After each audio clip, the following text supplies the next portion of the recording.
इसलिए भाई और बहनों, आने वाले समय में पूरा विश्व सात संगति से जुड़ेगा, पूरा विश्व है, क्योंकि यही एकमात्र सतगुरु रामपाल जी का मार्ग है, सच्चा मार्ग, सच्चा मिशन, एकमात्र यही। भाई और बहनों, विचार कर लेना, पिछले 11 सालों से सतलोक आश्रम मैनेजमेंट और सत्सेवक इन्हीं के बीच में रही है लड़ाई ज्ञान और अज्ञान की। गुरुजी के पास में हर सप्ताह शिकायत जाती आश्रम वालों की, हम सत्सेवकों को लेकर, सत्सेवकों ने ये कर दिया, उन्होंने ये कर दिया, पवन ने ये कर दिया, वो कर दिया। उधर से गुरुजी ने कितनी ऑडियो निकाली, कितने लेटर लिख दिए, कितनी पुस्तकें लिख दी हमारे ऊपर, जब जब भूल पड़े। बच्चों, इसको महीने में एक बार जरूर पढ़ो। गुरुद्रोही गुरुद्रोही, अंत तक भी। अभी राजेश सिवानी मरा, उसकी प्रार्थना भी जेल में चली गई कि गुरुजी, वो सात संगति वाले कहते हैं कि वो कुत्ते वाली मौत मरा है, उसका मोक्ष नहीं हुआ, संगत में व्याकुलता है, अणकम मच गया, गुरुजी आप कुछ बताओ। उसका जवाब भी गुरुजी ने 10 दिन पहले भेजा जेल से। यानी 10 साल से 11 साल से एकमात्र संत रामपाल जी और उनकी संगत में यही चर्चा का विषय बना रहा कि पवन काल का दूत है, गुरुद्रोही है, मेरी संगत को तोड़ दिया, ये कर दिया, वो कर दिया। अब क्या हो गया भाई? अरे हिसार जेल से बाहर आते ही अब क्या हो गया? अब सतगुरु रामपाल जी ने पवन दास के लिए एक शब्द तक क्यों नहीं बोला? सात संगति के लिए एक शब्द तक क्यों नहीं बोला? सबसे पहले ये बात बोलनी चाहिए थी परमात्मा ने। जिस प्रकार से ये लड़ाई चल रही थी संगत में 11 साल से, हिसार जेल से तुरंत आते ही सतगुरु रामपाल जी ने सबसे पहले इसी मुद्दे को उठाना चाहिए था, क्योंकि जिस प्रकार से उनके परिवार ने उनको मानुष मानकर भड़का रखा है, शिकायतें कर रखी हैं, उनके सीने में जहर भर रखा है सात संगति के लिए, पवन दास के लिए, कि गुरुजी वो तो गुरु बन गया, उसने तो आश्रम खोल लिया, संगत को लूट रहा है, ये कर रहा है, वो कर रहा है, तुम्हें भोग लगा रहा है, तुम्हारी आरती उतार रहा है, तुम्हें भगवान भगवान कहता है। दानक समाज हमारे से नाराज हो गया, गुरुजी से मुकदमा करवा रखा मेरे ऊपर। तो गुरुजी ने इस हिसाब से जेल से बाहर आते सबसे पहले पवन दास का जिक्र करना था कि बच्चों वो काल का दूत है, छोड़ दो उसका साथ। मैंने गुरुद्रोही घोषित कर रखा है, जेल से भी बोला था, आज भी बोल रहा हूं। जब जेल से बाहर आकर अन्नपूर्णा मुहिम का समर्थन कर दिया तो क्या पवन दास के बारे में नहीं बोल सकते थे? क्यों नहीं बोल रहे परमात्मा? गुरुजी के परिवार ने भी लाख कहा होगा कि गुरुजी पहले पवन दास के ऊपर सत्संग करो। सबसे बड़ा रोड़ा वो है भक्ति मार्ग में, हमारे धार्मिक धंधे में। एक शब्द तक नहीं बोला परमात्मा ने, एक शब्द तक। समर्थ को पता है कि 11 साल की मेहनत के बाद मैंने अपने सत्सेवक बच्चे तैयार किए, सात संगति में जोड़ जोड़ के आत्माओं को छाटा है मैंने, उनको भगत बनाया है। गुरु को भगवान मानकर भगवान को प्रसन्न करने के लिए क्या क्या भक्ति वो क्रिया की जाती है। अगर गुरुजी अगर अब बोलेंगे उस मैटर पर, अब अगर गुरुजी बोलेंगे कि हाँ पवन दास गुरुद्रोही है, पवन दास काल का दूत है, और बच्चों अब मैं आश्रम में आ गया, तुम आ जाओ, तो ये शब्द अपने गुरुजी के मुख से सुनकर मुझ पवन दास के अलावा एक भी भगत साध संगति में नहीं रह सकता। सारे के सारे जाएंगे, जाना ही पड़ेगा फिर, क्योंकि परमात्मा ने खुद कह दिया बाहर आकर। क्योंकि बाहर आने के बाद तो चलो अंदर तो हमें मान सकते थे, वैसे तो अंतर्यामी भगवान सब पता है, लेकिन चलो आज से पहले तो हम ये मान रहे थे भाई परमात्मा एक आम संत की लीला कर रहे हैं अंतर्यामी होते हुए, और परमात्मा जी वही जवाब दे रहे हैं जो उनके परिवार ने उनको कहा। उनका परिवार पवन दास के बारे में जो बोला गुरुजी ने वैसा जवाब दे दिया। चलो भाई कोई बात नहीं। अब जेल से बाहर आने के बाद तो भाई परमात्मा के हाथ में मोबाइल भी आ गया होगा, उन्होंने वीडियो भी देख लिए होंगे, और बहुत सारे ऐसे मंदबुद्धि लोग होते हैं जिन्होंने मेरा जिक्र भी जो है वो जरूर किया है। तो अब भी गुरुजी क्यों नहीं बोल रहे? एक भी शब्द क्यों नहीं बोला अभी तक?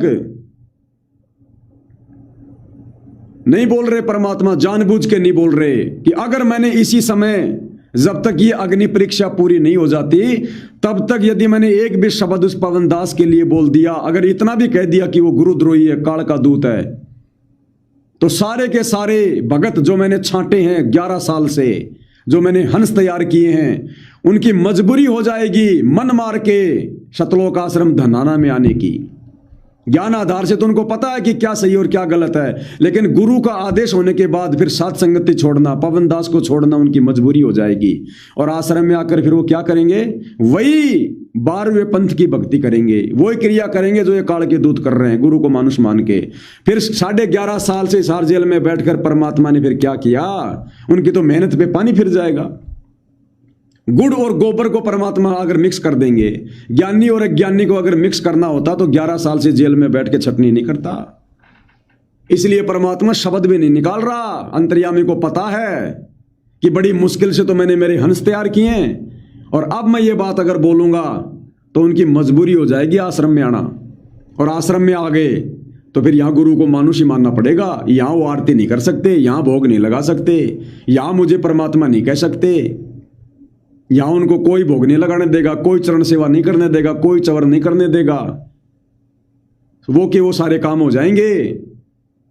इसलिए परमेश्वर जानबूझ के चुपचाप है, समय का इंतजार कर रहा है, समय का। और बाकी मालिक के खेल अजब गजब भाई और बहनों। हो सकता है परमपिता परमेश्वर जी जिक्र भी कर दें, गुरुद्रोही भी कह दें, काल का दूत भी कह दें। देखो मुझे तो कोई फर्क पड़ेगा नहीं, क्योंकि मेरा बाप है और मुझे पता है कि मैं क्या कर रहा हूं। और बाकी हो सकता है या भाई बहनों की फिर ये परीक्षा हो गई। अगर ऐसा भी समय आ जाए तो मुझे तो पता है कि मैं क्या कर रहा हूं, मैं क्या नहीं कर रहा। मेरे और मेरे परमात्मा के बीच में कितने मेरे रिश्ते हैं, क्या घनिष्ठ हैं, क्या नहीं है। वो कहेंगे तो क्यों नहीं, वो कहेंगे तो क्यों कहेंगे, नहीं कह रहे तो क्यों नहीं कह रहे, वो मैंने आपको बता दिया। और यदि ऐसा परमात्मा यदि बोल भी दें, क्योंकि देखो कुछ भी हो सकता है, अग्नि परीक्षा है। अगर परमात्मा ये वचन अगर बोल भी दें कि भाई बच्चों ये पवन दास तो वास्तव में गुरुद्रोही है, इसने मेरी आत्माओं को तोड़ दिया, काल के मुंह में ठोक दिया, बच्चों ये काल का दूत है, ये कमाल है, आ जाओ मेरे बच्चों सारे सत्सेवक, नाम लेकर बोल दें गुरु जी, आ जाओ सात संगति वाले मेरे बच्चों सारे आ जाओ, धनाना में आ जाओ, तो भाई और बहनों फिर तो जाना पड़ेगा। और जाओ तो मैं तो यही हाथ जोड़ूंगा,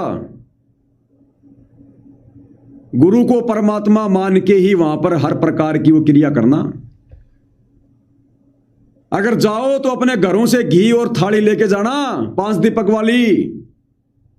अगर गुरु अगर नाम लेकर बुलावे कि सात संगति वाले आ जाओ सारे के सारे, अपने घर से घी का डब्बा और 5 दीपक वाली थाल लेके जाना, अपने घर से अपना चवर राम लेके जाना, और जो भी वहां पर खाओ सबसे पहले उस भंडारे से लेकर सबसे पहले अपने गुरु जी को भोग लगाना, मिलके भोग की आरती खड़े होके करना, वहां पर अपने गुरु जी की तस्वीर सिंगल मुकुट वाली अपने साथ में लेके जाना, अकेले अकेले मत जाना, 10 15 20 भगत इकट्ठे होके जाना, इकट्ठे होके भोग लगाओ, वहां पर सारी संगत देखेगी, सब देखेंगे, वहां पर चर्चा का विषय बनेगा, बात अपने गुरु तक जाएगी, और वहां जाकर फिर ज्ञान और अज्ञान आधार से फिर फैसला हो जाएगा।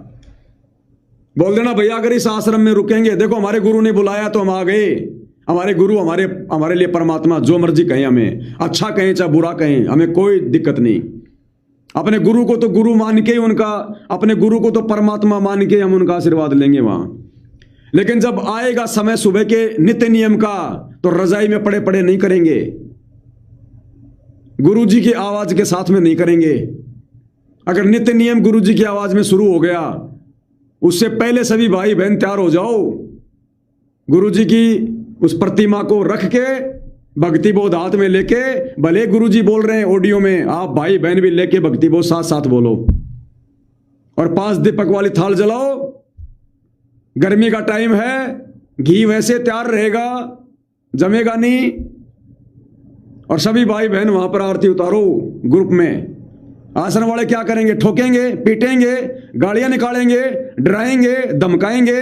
बोला नहीं भाई, या तो हमें गुरुजी से मिलवा दो, वरना हम तो ऐसे आरती करेंगे। भंडारे से भोजन ले आओ, जो बन रहा है वहां पर भंडारे से भोजन ले आओ, या फिर वहीं पे भंडारे में इकट्ठा होके, और सबसे पहले गुरुजी की फोटो सामने रख के भक्ति बोध हाथ में लेके, और छोटी नहीं बड़ी भोग की आरती करो, बड़ी भोग की आरती करो। कौन मना करेगा? अगर मना कर रहे हैं भैया नहीं रुकने वाले, या तो आश्रम से बाहर कर दो हमें, या तो हमें आश्रम से बाहर कर दो, या फिर हमारे को भक्ति करने दो। ये तो वो क्या करेंगे? अगर आश्रम से बाहर करेंगे तो अपने घर पे आ जाओ, पीछा छुटा, कल को कोई दोष ही नहीं दे सकता। कि भाई हम क्या करें, हम गुरु को मानुष मान के तो भक्ति हम कर नहीं सकते, गुरु को परमात्मा मानकर भक्ति हम ये करने नहीं दे रहे, अपने घर पे कर लेंगे, क्या दिक्कत है। गुरु के आदेश की भी होगी पालना। गुरु ने आश्रम में बुलाया, हम आश्रम में जाके आ गए, आश्रम वालों ने भक्ति नहीं करने दी, हम अपने घर पे आ गए, बात खत्म। बराबर सिंगल सिंगल मत जाना, 10 15 20 इकट्ठे होके जाना, क्या क्या करेंगे वो। और अगर गुरु जी तक बात गई, अगर गुरु जी ने बुला लिया तो बोल दो भैया आप कि ये परमेश्वर, आप परमेश्वर हो, आपने हमें सद्बुद्धि दी, आपने हमसे अपनी पहचान करवाई है परमेश्वर। अब भी यदि हम आपको मानुष मानकर भक्ति क्रिया करेंगे, हमसे बड़ा नीच कौन परमात्मा। तो फिर वो बालक नहीं है, वो समर्थ है। नुक्ते ऊपर रीजेगा रे, कोटि कर्म जल जाए तुम्हारे। तो तुम्हें हर प्रकार से भाई और बहनों सारे रास्ते बता दिए। कल को कोई ये नहीं कह सकता कि हम यहां पर फेल हो गए। गुरु नहीं बुला रहा है उस समय तक तुम लोगों ने क्या करना है, शब्द रूप में विराजमान करके जैसे भक्ति हम घर पे कर रहे हैं करते रहो, चाहे 6 महीने भी तो, चाहे साल भर भी तो, जब तक गुरु ना बुलावे, जब तक वो समय नहीं आवे। और गुरु अगर बुला रहा है नाम लेकर सत्सेवकों का, तो फिर पवनदास का इंतजार मत करना, फिर पवनदास जाएगा कि नहीं जाएगा। अगर आप लोगों का नाम लेकर अगर गुरु बुला रहा है, वो भी वीडियो में, हम ऑडियो पे यकीन नहीं करेंगे, पीले पर्चों पे यकीन नहीं करेंगे। हम चेक कर लेना कहीं कोई एआई का वीडियो ना हो, ओरिजिनल वीडियो हो गुरु जी का। उसके बाद 10 15 20 इकट्ठे होके अपना ग्रुप में जाओ, अपना सारा भक्ति सामग्री लेके जाओ, परमात्मा के आशीर्वाद से गाड़ी कर ले जाओ अपने किराए पे, क्या दिक्कत है। 15 20 भक्तों में एक के पास तो मिलेगी टेम्पो पिकअप, कुछ तो मिलेगा।